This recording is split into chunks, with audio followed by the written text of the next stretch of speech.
Good morning students. आज हम पढ़ेंगे प्रश्नावली 16.3। पिछली क्लास में भी हम प्रश्नावली 16.3 के बारे में चर्चा कर रहे थे। उसमें हमने क्वेश्चन संख्या 11 तक हल कर लिए थे। आज शेष सवालों को देखेंगे। तो देखेंगे सबसे पहले 11 के बाद अगला प्रश्न 12वां, और 12वां प्रश्न हमें दे रखा है क्या, 14 से भी भुजा वाले एक घन। तो घन की भुजा हमें क्या दे रखी है, घन की भुजा, और घन की भुजा हमें दे रखी है क्या, 14 से।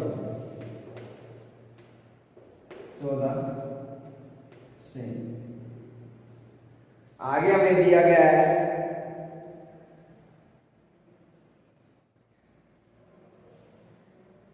इसमें से एक बड़े से बड़ा शंकु काटा जाता है, शंकु का आयतन। तो जब घन में से हम कोई भी बेलन या शंकु काटते हैं तो बेलन की ऊंचाई और व्यास दोनों क्या होते हैं, समान होते हैं। और वो किसके बराबर होते हैं, घन की भुजा के बराबर। हमने काटा शंकु, तो काटे गए शंकु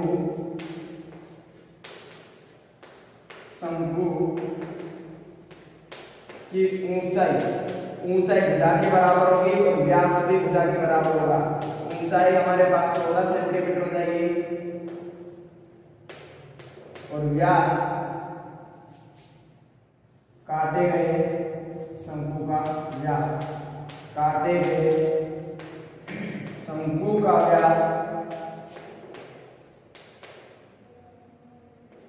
व्यास भी भुजा के बराबर होगा। भुजा 14 से है तो व्यास भी कितना हो जाएगा, 14 से। हम इसकी त्रिज्या याद करेंगे तो शंकु की त्रिज्या आ जाएगी हमें व्यास की आधी, कितनी आ जाएगी, 7। तो शंकु की त्रिज्या कितनी आ गई, 7। हमें ज्ञात क्या करना है, शंकु का आयतन। तो शंकु का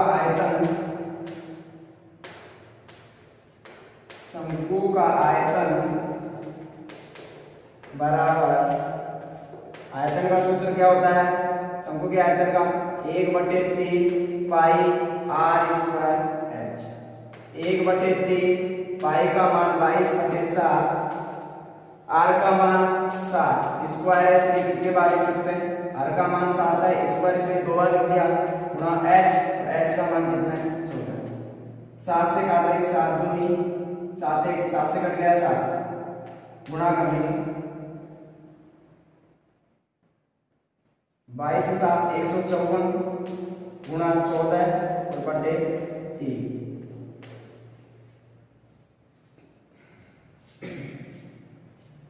हल करेंगे 14 चौको 56, आंसर की 5, 14 पंजे 70, 5 75, आंसर की 7, 14 एकम 14, 7 21 बटे 3 और 3 का भाग देंगे, 3 7 21, फिर भाग देंगे 5 में 3 एकम 3 बच गए 2,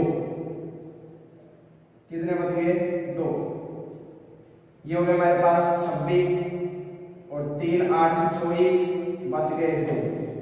आगे कोई संख्या नहीं है, जीरो उतार लेंगे, जीरो उतारेंगे क्या लगा देंगे, पॉइंट लगा देंगे और अब भाग देंगे।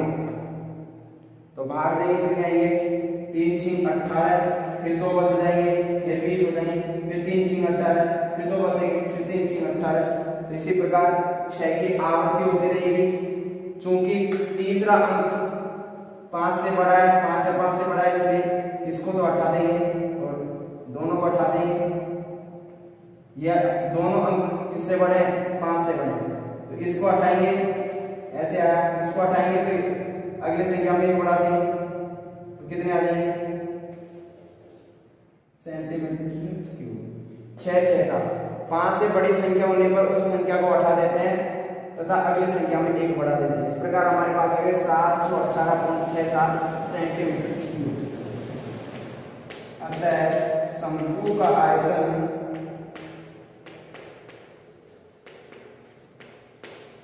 बराबर 718.67 सेंटीमीटर का।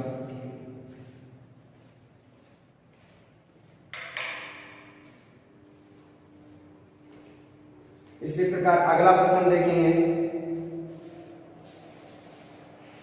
13वां प्रश्न।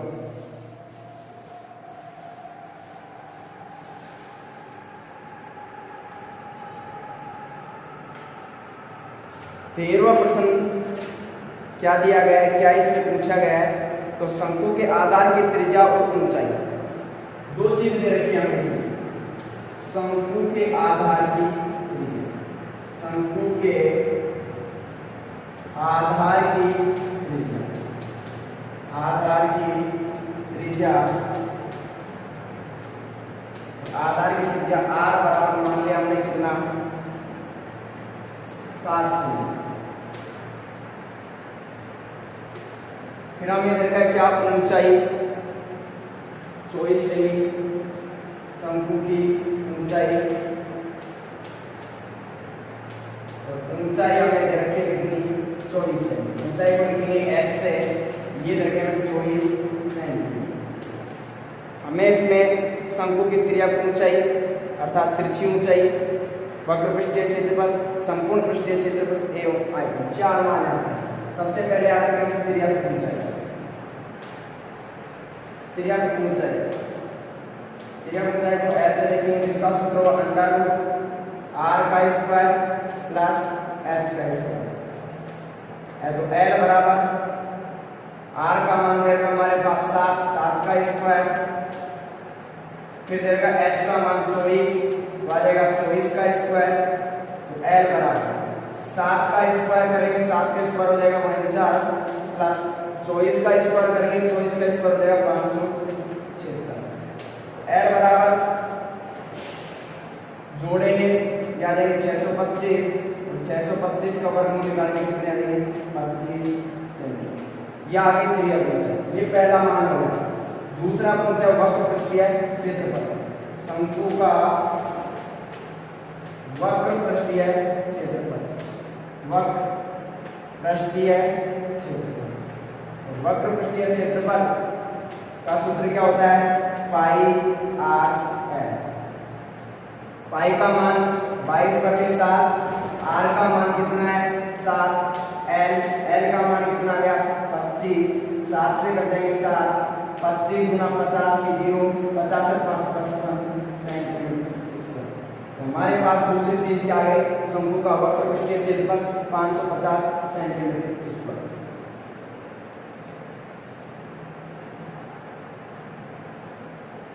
अगला मान देखेंगे, तीसरा हमसे पूछा है क्या, शंकु का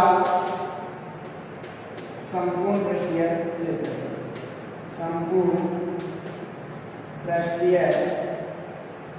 क्षेत्रफल। संपूर्ण पृष्ठीय क्षेत्रफल का सूत्र क्या होता है, पाई r कोष्ठक r प्लस l या l प्लस r।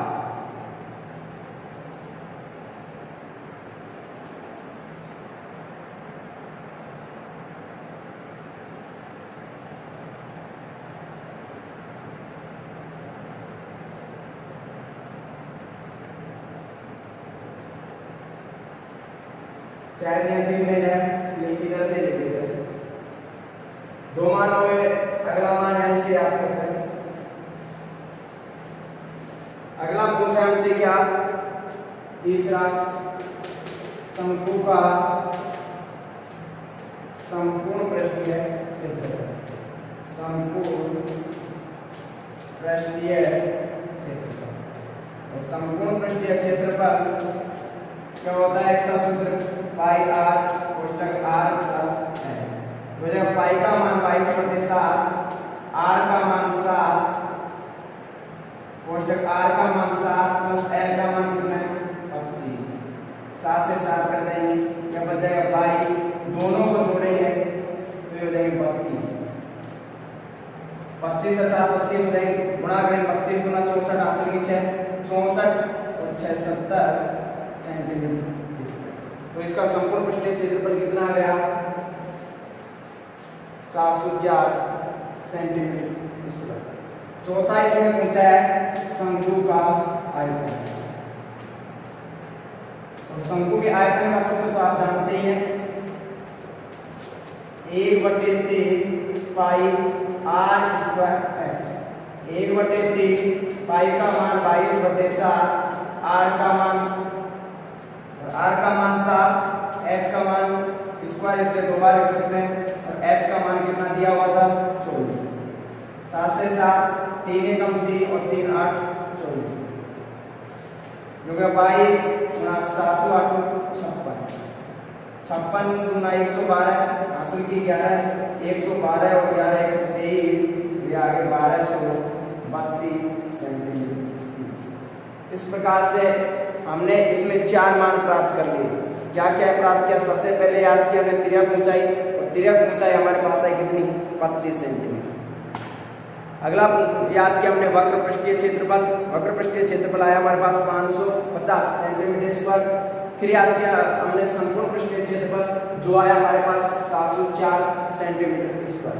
फिर याद किया हमने शंकु का आयतन, शंकु का आयतन आया 1232 घन सेमी अर्थात सेंटीमीटर क्यूब।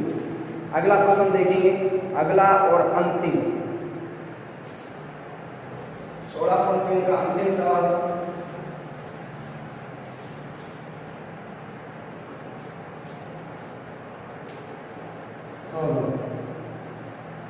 एक त्रिज्यखंड की त्रिज्या 12 सेमी और कोण 120 डिग्री है। मान लीजिए ये एक त्रिज्याखंड है, इसकी त्रिज्या 12 सेमी है और ये बीच का कोण 120 डिग्री है। तो सबसे पहले लिखिए हम त्रिज्यखंड की त्रिज्या, त्रिज्यखंड की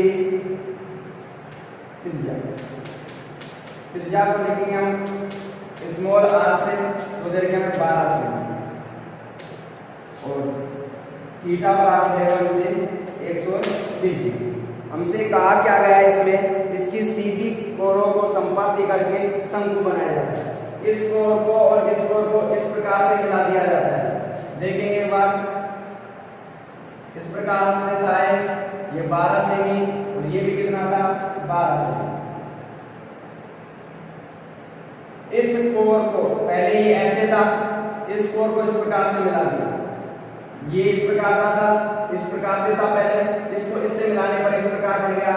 जो ये था इसको इस प्रकार मिलाया, तो इस पूरे की जो लंबाई होगी ये इसके बराबर होगी, इसके बराबर। अब बढ़ गया शंकु, शंकु के आधार की परिधि के बराबर होगा क्या, ये क्या देगा हमें चाप के लंबाई। पहले याद करेंगे चाप की लंबाई, चाप की लंबाई का सूत्र मतलब पाई आर थीटा बटे 180। पाई ऐसे कैसे छोड़ देंगे, आर का मान देगा हमें 12, इसका मान 120 बटे 180, 6 दूनी 12 और 6 तिया 3 एकम 3 और 3 चौक 12, तो आ जाएंगे 4 दूनी 8 और पाई का पाई सेंटीमीटर। जो चाप की लंबाई है ये किसके बराबर है, शंकु के आधार की परिधि। तो शंकु के आधार की परिधि, शंकु के आधार की परिधि, शंकु के आधार की परिधि किसके बराबर होगी, ये क्या है चाप की लंबाई, जिसका मान कितना आ गया 8 पाई। हम जो ये शंकु बना है इसकी त्रिज्या याद कर लेते हैं। त्रिज्या याद करके शंकु के आधार की परिधि वृत्त के आकार की होती है और वृत्त की परिधि होती है 2 पाई बराबर 8 पाई। पाई से कर देगा पाई, आर का मान निकालेंगे तो 8 गुणा वाली संख्या का चलेगी बटे में, भाग में कितना है 4 सेंटीमीटर। तो शंकु की त्रिज्या आ गई,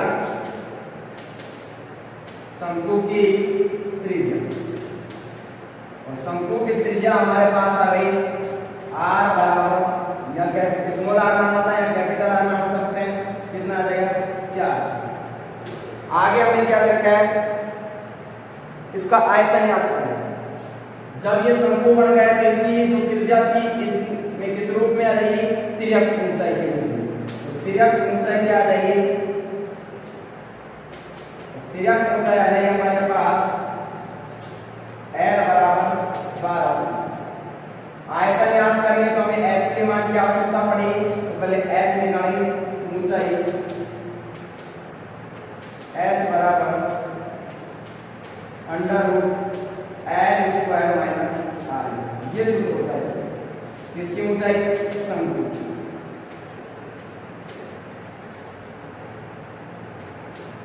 h बराबर ये कितना है 12, l का मान 12 का स्क्वायर माइनस इसका मान क्या r का मान 4 का स्क्वायर, 12 का स्क्वायर करेंगे 144 माइनस 4 का स्क्वायर 16, घटाएंगे तो हमारे पास कितने आ जाएंगे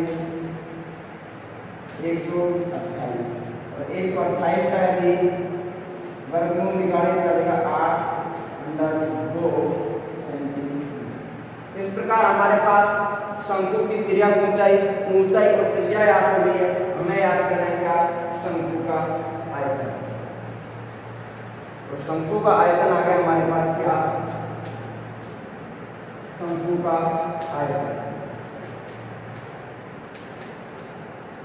शंकु का आयतन याद कर रहे हैं तो शंकु के आयतन का सूत्र क्या होता है 1/3 पाई r स्क्वायर h, 1/3 पाई का मान 22/7, r का मान हमारे पास है 4, स्क्वायर है 2 बार लिखिए h, तो h का मान आ गया हमारे पास 8 अंडर रूट 2, गुणा करें 22 गुणा ऐसे करें 8 चौक 32 गुणा 4, 32 गुणा 64, 64 गुणा 128 और 128 गुणा 22 करेंगे, 128 गुणा 22 करेंगे 256, 6 11 का 1 आंसर किया 2816।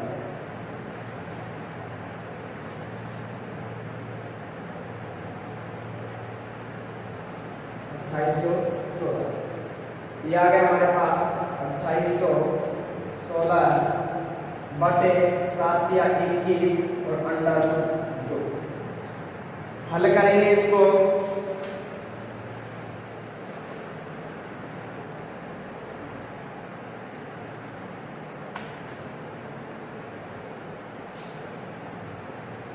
तो अंडर रूट 2 का मान रखेंगे, याद है हमारे पास 21 2816, इसका मान होता है 1.414 बटे 21।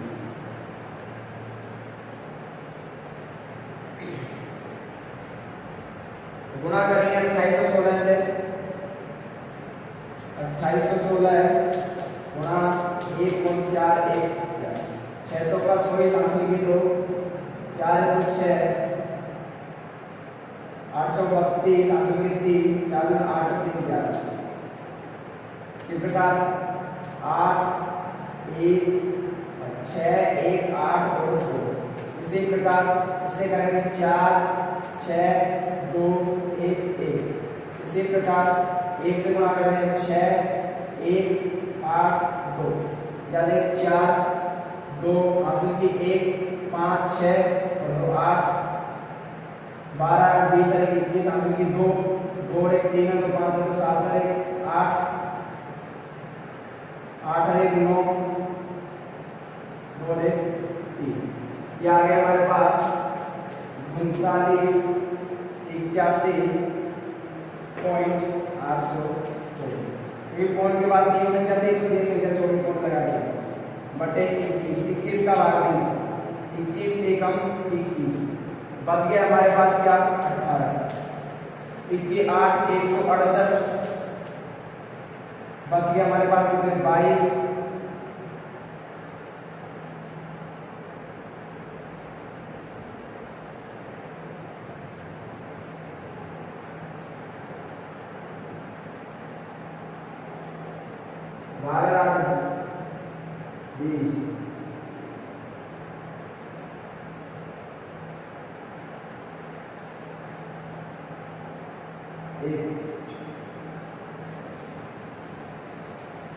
भाग लेंगे हमारे पास बच गए 18 भाग दिया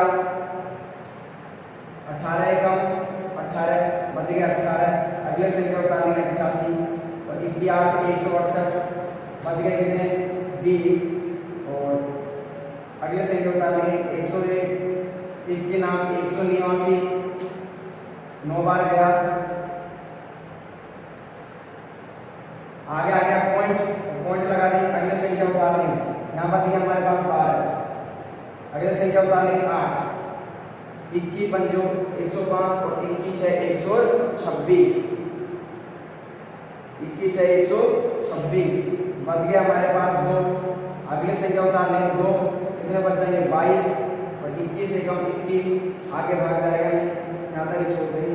हमारे पास मान आ जाएगा कितना सेंटीमीटर।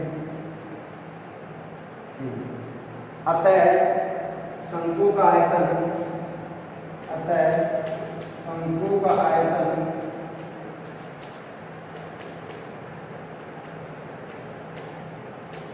बराबर 189.61 सेंटीमीटर।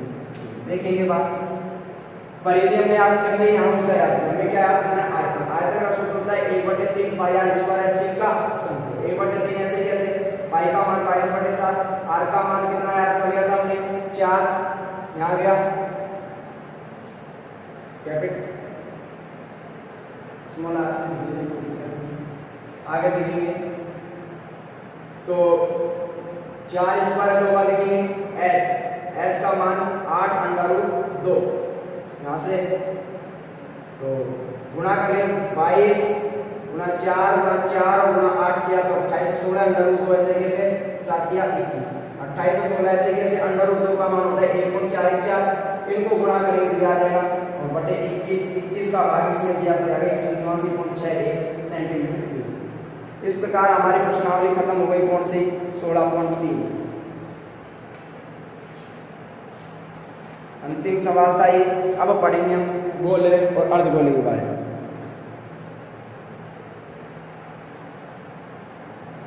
तो आज हम ये सूत्र पढ़ लेते हैं, सवालों के बारे में कब चर्चा करेंगे।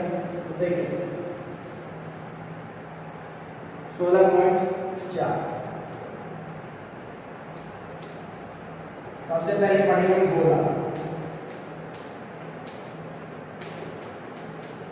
गोला एक ज्यामितीय आकार का होता है। इस प्रकार से आकृति बना सकते हैं।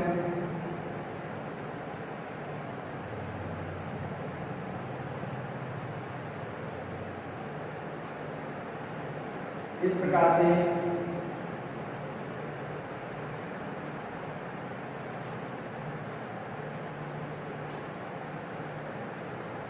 गोला होता है।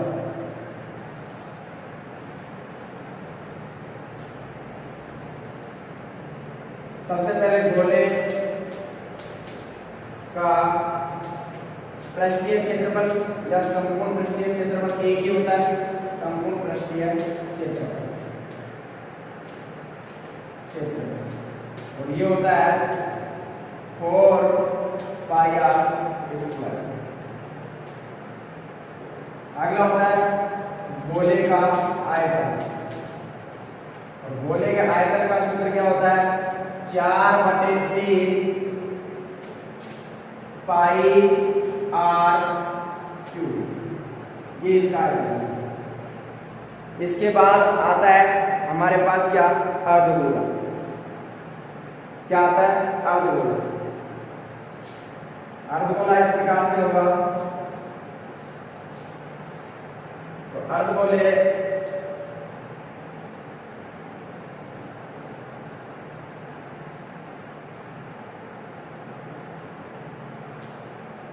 इस प्रकार का अर्धगोला होगा।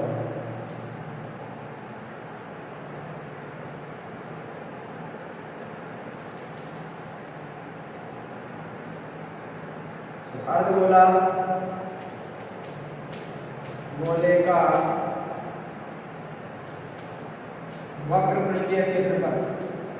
इसमें गोले में तो वक्र पृष्ठीय क्षेत्रफल और संपूर्ण पृष्ठीय क्षेत्रफल एक ही होता है, लेकिन अर्धगोले में वक्र पृष्ठीय क्षेत्रफल और संपूर्ण पृष्ठीय क्षेत्रफल अलग अलग होता है। वक्र पृष्ठीय क्षेत्रफल तो ये होता है इसका 2/r² और अर्धगोले का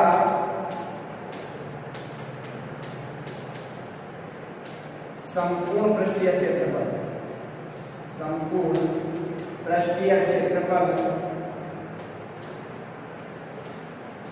ये होता है 3 पाई आर स्क्वायर। अगला होता है अर्धगोले का आयतन,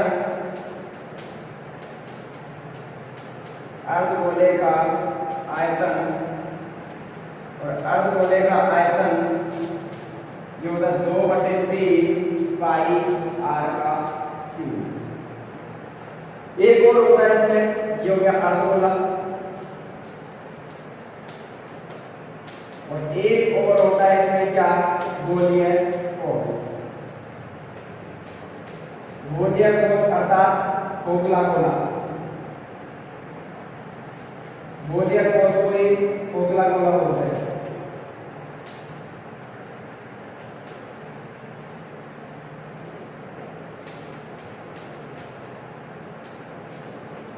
इसके भी कुछ सूत्र हैं।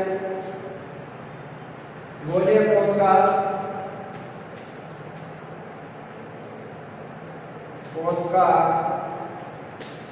संपूर्ण पृष्ठीय क्षेत्रफल, संपूर्ण पृष्ठीय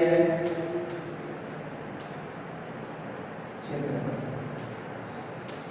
और ये होता है 4 पाई r1 का स्क्वायर माइनस r2 का स्क्वायर। एक होता है गोलीय कोष का आयतन, गोलीय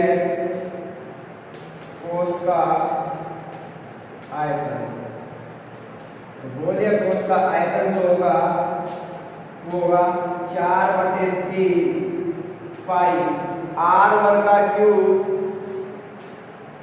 माइनस r2 का क्यूब। देखिए यहाँ r1 मैं लिख देता हूं, r1